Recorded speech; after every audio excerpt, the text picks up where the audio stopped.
Vivíamos en Bucarest.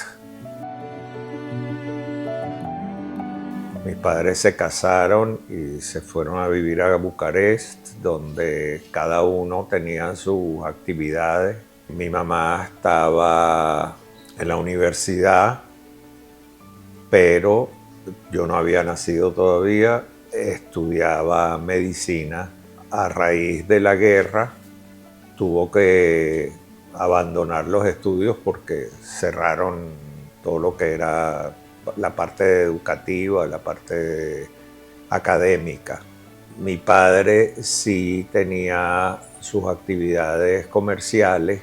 Mi padre era especialista en metales, metálicos, y comercializaba metales no ferrosos en Rumania y en toda Europa, sobre todo Austria, Bulgaria, Polonia y lo que circundaba a Rumania. En la guerra pues se convirtió eso en materiales estratégicos y muy controlados. Y tenía que hacer muchas cosas que no se permitían por esa misma razón. Corrió muchos riesgos, logró escaparse por poquito, con una gran suerte, porque de ahí peligraba no solo él, sino toda la familia. Él nace en 1912 en Bacău o en los alrededores de Bacău, de una familia normal en esa época, en donde eran 3 hermanos varones y 3 hermanas. Conocí a 2 de ellas, solamente no conocí a Malvina, que es por ahora una especie de incógnita. A todos los demás tíos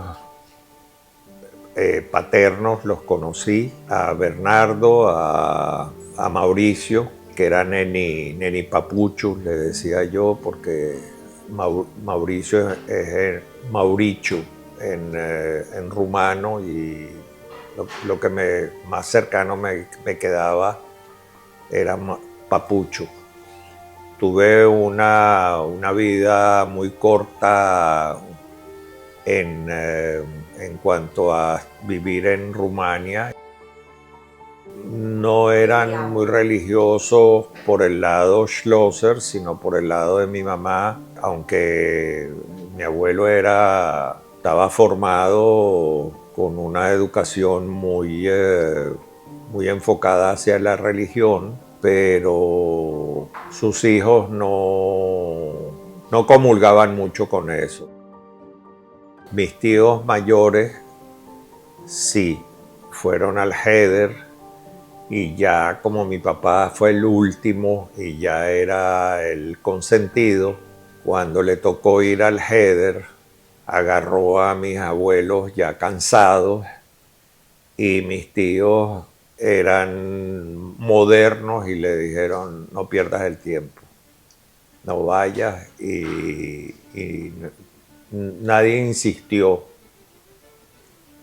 En cambio, por el lado de mi mamá, sí, mi abuelo Salomón Berger salió de Rumania solamente con un Sefer Torah que rescató de su sinagoga en Bacău, que era muy, muy importante para ellos. Se llevó la ropa que tenía encima y navegaron, creo que cerca de una semana, con su Sefer Torah y con un tío, su esposa y su familia. El hermano menor se llamaba Freddy. Se fue de voluntario a Israel, entró clandestinamente con un grupo de muchachos, de gente joven que se alistó y se fueron a Israel. y en el día de la declaración de independencia murió en un ataque que hicieron, un contraataque que hicieron los Fedayim de Palestina. Rumania durante mucho tiempo era bastante tolerante con respecto a los judíos, pero sí había un antisemitismo natural, como en toda Europa. Se defendían como podían, pero eran tolerados en la mayoría de las ciudades por donde ellos se movían, transitaban. En cambio, había otras partes donde había influencias mucho más fuertes por parte de la frontera rusa, la frontera austrohúngara y la frontera polaca. Ellos no estaban en ninguna de esas.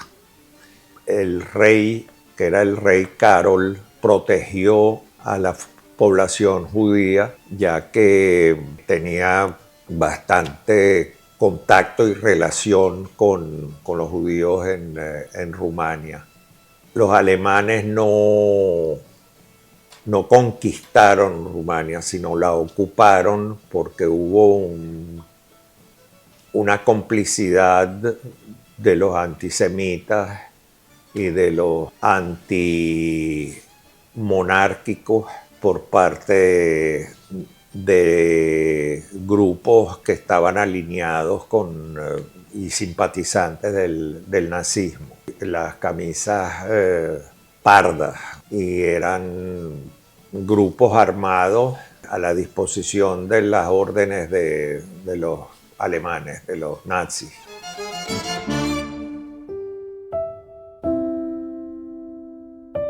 Comerciaba con granos básicamente a nivel todas las ciudades de Rumania y colindantes, porque se producía mucho cereal y mucha semilla en Rumania. Era un país muy agrícola y bueno, era un hombre que tenía una buena posición en base a todo su trabajo, todo su conocimiento, y aparte de que era un representante de la comunidad judía. Mi mamá quedó huérfana a los 12 años.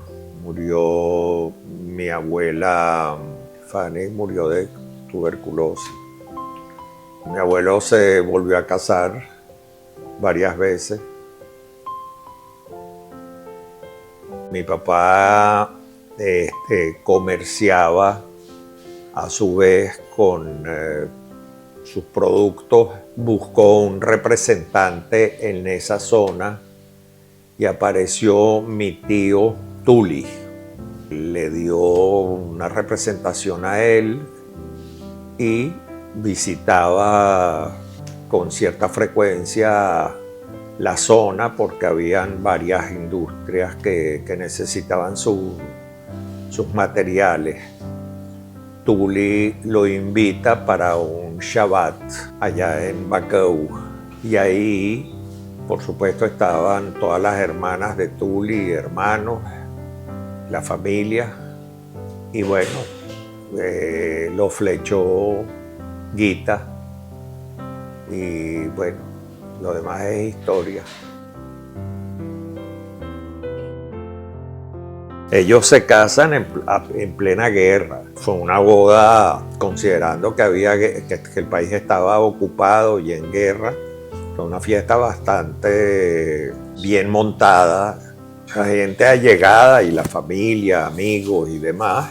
Y fue en casa de mi abuelo Salomón. Se casaron ahí y la guerra seguía. Mi mamá tuvo varias pérdidas por la situación. Finalmente llegué yo en el año 46.